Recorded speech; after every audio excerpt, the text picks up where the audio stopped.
ओम शांति। आज बाबा के 23 अप्रैल के महावाक्य हैं। बाबा ने कहा, मीठे बच्चे, अब नाटक पूरा होता है, वापस घर जाना है। कलयुग अंत के बाद फिर सतयुग रिपीट होगा, यह राज सभी को समझाओ। प्रश्न है, आत्मा पाठ बजाते बजाते थक गई है, थकावट का मुख्य कारण क्या है? उत्तर है, बहुत भक्ति की, अनेक मंदिर बनाए, पैसा खर्च किया, धक्के खाते खाते सतो प्रधान आत्मा तमो प्रधान बन गई। तमो प्रधान होने के कारण ही दुखी हुई। जब किसी बात से कोई तंग होता है तब थकावट होती है।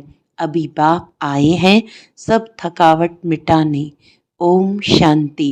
रूहानी बाप बैठ बच्चों को समझाते हैं। उनका नाम क्या है? शिव। यहाँ जो बैठे हैं तो बच्चों को अच्छी रीति याद करना चाहिए। इस ड्रामा में जो सबका पार्ट है वह अब पूरा होता है। नाटक जब पूरा होने पर होता है तो सभी एक्टर समझते हैं कि हमारा पार्ट अब पूरा होता है, अब जाना है घर। तुम बच्चों को भी बाप ने अभी समझ दी है, ये समझ और कोई में नहीं है। अभी तुम्हें बाप ने समझदार बनाया है। बच्चे, अब नाटक पूरा होता है, अब फिर नए सिर चक्र शुरू होना है। नई दुनिया में सतयुग था, अभी पुरानी दुनिया में ये कलयुग का अंत है। यह बातें तुम ही जानते हो जिनको बाप मिला है। नए जो आते हैं तो उनको भी ये समझाना है, अब नाटक पूरा होता है, कलयुग अंत के बाद फिर सतयुग रिपीट होना है। इतने सब जो हैं उनको वापस जाना है अपने घर। अब नाटक पूरा होता है। इससे मनुष्य समझ लेते हैं कि प्रलय होती है। अभी तुम जानते हो पुरानी दुनिया का विनाश कैसे होता है। भारत तो अविनाशी खंड है। बाप भी यहाँ ही आते हैं, बाकी और सब खंड खलास हो जाएंगे। ये ख्यालात और कोई की बुद्धि में आ नहीं सकते। बाप तुम बच्चों को समझाते हैं, अब नाटक पूरा होता है, फिर रिपीट करना है। आगे नाटक का नाम भी तुम्हारी बुद्धि में नहीं था, कहने मात्र कहते थे ये सृष्टि नाटक है जिसमें हम एक्टर्स हैं। आगे जब हम कहते थे तो शरीर को समझते थे, अब बाप कहते हैं अपने को आत्मा समझो और बाप को याद करो। अब हमको वापस घर जाना है, वह है स्वीट होम। उस निराकारी दुनिया में हम आत्माएं रहती हैं। यह ज्ञान कोई भी मनुष्य मात्र में नहीं है। अभी तुम संगम पर हो, जानते हो अभी हमको वापस जाना है। पुरानी दुनिया खत्म हो तो भक्ति भी खत्म हो। पहले पहले कौन आते हैं, कैसे ये धर्म नंबरवार आते हैं, यह बातें कोई शास्त्रों में नहीं है। ये बाप नई बातें समझाते हैं, ये और कोई समझा न सके। बाप भी एक ही बार आकर समझाते हैं। ज्ञान सागर बाप आते ही एक बार है, जबकि नई दुनिया की स्थापना पुरानी दुनिया का विनाश करना है। बाप की याद के साथ ये चक्र भी बुद्धि में रहना चाहिए। अब नाटक पूरा होता है, हम जाते हैं घर। पाठ बजाते बजाते हम थक गए हैं, पैसा भी खर्च किया, भक्ति करते करते हम सतो प्रधान से तमो प्रधान बन गए हैं। दुनिया ही पुरानी हो गई है। नाटक पुराना कहेंगे? नहीं, नाटक तो कभी पुराना होता नहीं। नाटक तो नित्य नया है, ये चलता ही रहता है। बाकी दुनिया पुरानी होती है। हम एक्टर्स तमो प्रधान दुखी हो जाते हैं, थक जाते हैं। सतयुग में थोड़े ही थकेंगे, कोई बात में थकने व तंग होने की बात नहीं। यहाँ तो अनेक प्रकार की तंगी देखनी पड़ती है। तुम जानते हो ये पुरानी दुनिया खत्म होनी है। संबंधी आदि कुछ भी याद नहीं आना चाहिए। एक बाप को ही याद करना चाहिए जिससे विकर्म विनाश होते हैं। विकर्म विनाश होने का और कोई उपाय नहीं है। गीता में भी मन मना भव अक्षर है, परंतु अर्थ कोई समझ न सके। बाप कहते हैं मुझे याद करो और वर्षे को याद करो। तुम विश्व के वारिस अर्थात मालिक थे, अभी तुम विश्व के वारिस बन रहे हो तो कितनी खुशी होनी चाहिए। अभी तुम कौड़ी से हीरे मिसल बन रहे हो। यहाँ तुम आए ही हो बाप से वर्षा लेने। तुम जानते हो जब कलाएं कम होती हैं तब फूलों का बगीचा मुरझा जाता है। अभी तुम बनते हो garden of flower. Satyug garden है तो कैसा सुंदर है। फिर धीरे धीरे कला कम होती जाती है। दो कला कम हुई, गार्डन मुरझा गया। अभी तो कांटों का जंगल हो गया है। अभी तुम जानते हो दुनिया को कुछ भी पता नहीं है। यह नॉलेज तुमको मिल रही है। यह है नई दुनिया के लिए नई नॉलेज। नई दुनिया स्थापन होती है। करने वाला है बाप। सृष्टि का रचयिता बाप है। याद भी बाप को ही करते हैं कि आकर हेवन रचो, सुखधाम रचो, तो जरूर दुखधाम का विनाश होगा ना। बाबा रोज रोज समझाते रहते हैं, उसको धारण कर फिर समझाना है। पहले पहले तो मुख्य बात समझानी है, हमारा बाप कौन है जिससे वर्षा पाना है। भक्ति मार्ग में भी गॉड फादर को याद करते हैं कि हमारे दुख हरो सुख दो, तो तुम बच्चों की बुद्धि में भी स्मृति रहनी चाहिए। स्कूल में स्टूडेंट्स की बुद्धि में नॉलेज रहती है, न कि घर बार। स्टूडेंट लाइफ में धंधे धोरी की बात रहती नहीं, स्टडी ही याद रहती है। यहाँ तो फिर कर्म करते, गृहस्थ व्यवहार में रहते। बाप कहते हैं ये स्टडी करो। ऐसे नहीं कहते कि सन्यासियों के मुआफिक घर बार छोड़ो। ये है ही राजयोग, ये प्रवृत्ति मार्ग है। सन्यासियों को भी तुम कह सकते हो कि तुम्हारा है हठ योग, तुम घर बार छोड़ते हो। यहाँ वह बात नहीं है।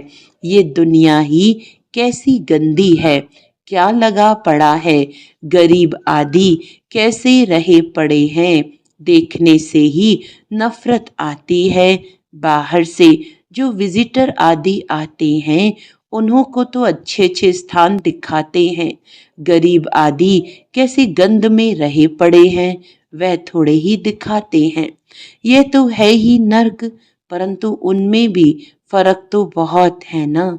साहूकार लोग कहाँ रहते हैं, गरीब कहाँ रहते हैं, कर्मों का हिसाब है ना।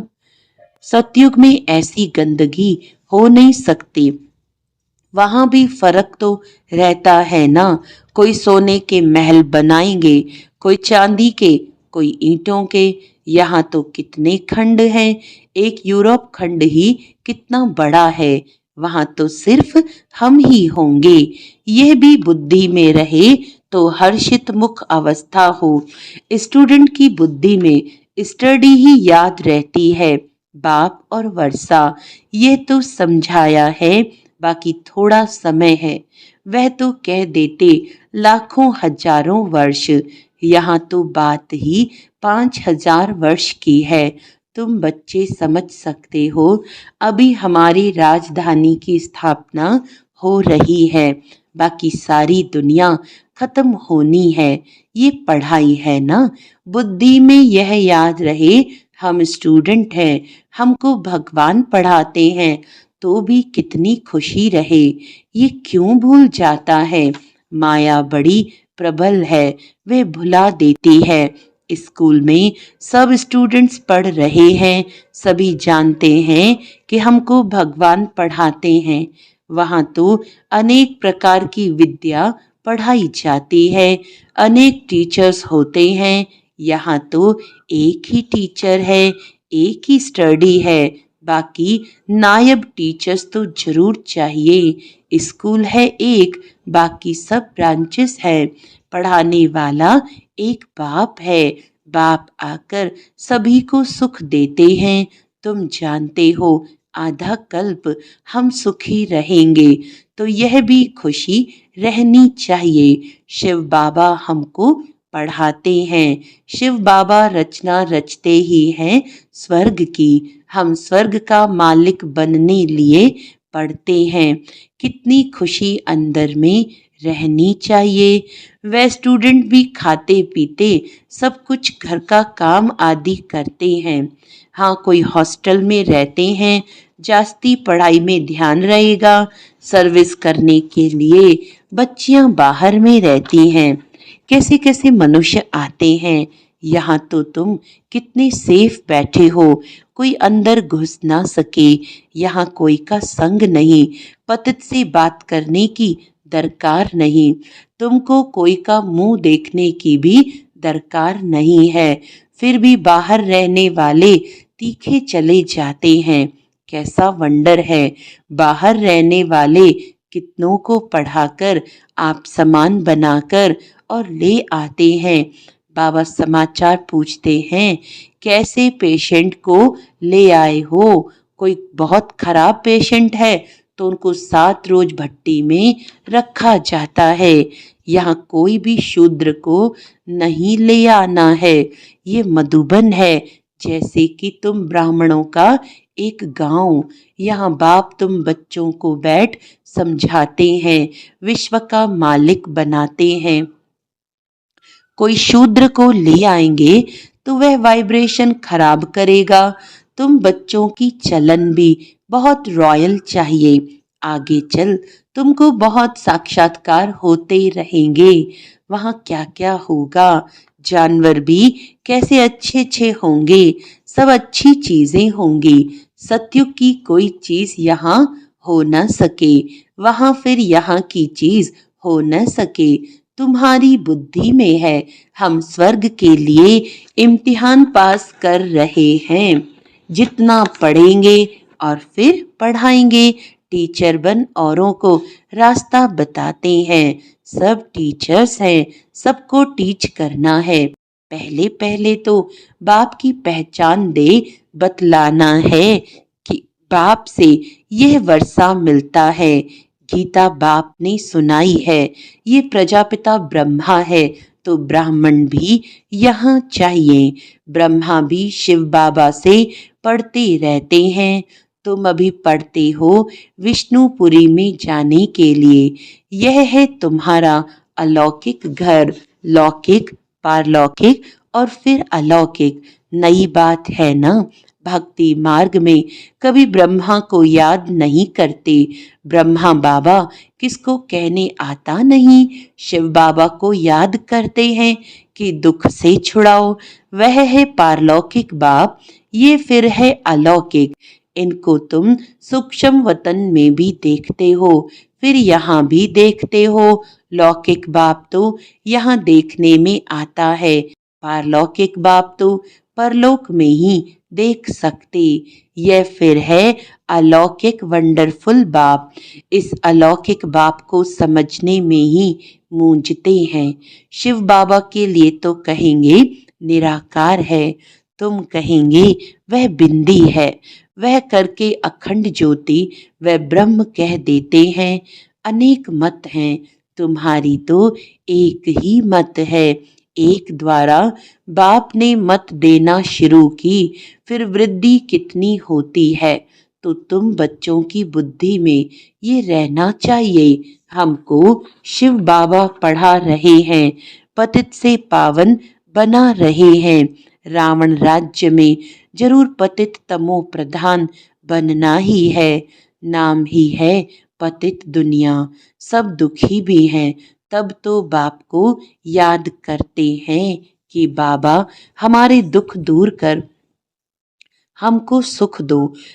सब बच्चों का बाप एक ही है, वह तो सबको सुख देंगे ना। नई दुनिया में तो सुख ही सुख है। बाकी सब शांति धाम में रहते हैं। यह बुद्धि में रहना चाहिए। अभी हम जाएंगे शांति धाम। जितना नजदीक आते जाएंगे तो आज की दुनिया क्या है, कल की दुनिया क्या होगी, सब देखते रहेंगे। स्वर्ग की बादशाही नजदीक देखते रहेंगे। तो बच्चों को मुख्य बात समझाते हैं, बुद्धि में ये याद रहे कि हम स्कूल में बैठे हैं, शिव बाबा इस रथ पर सवार हो आए हैं हमको पढ़ाने। ये भागीरथ है, बाप आएंगे भी जरूर एक बार। भागीरथ का नाम क्या है ये भी किसको पता नहीं है।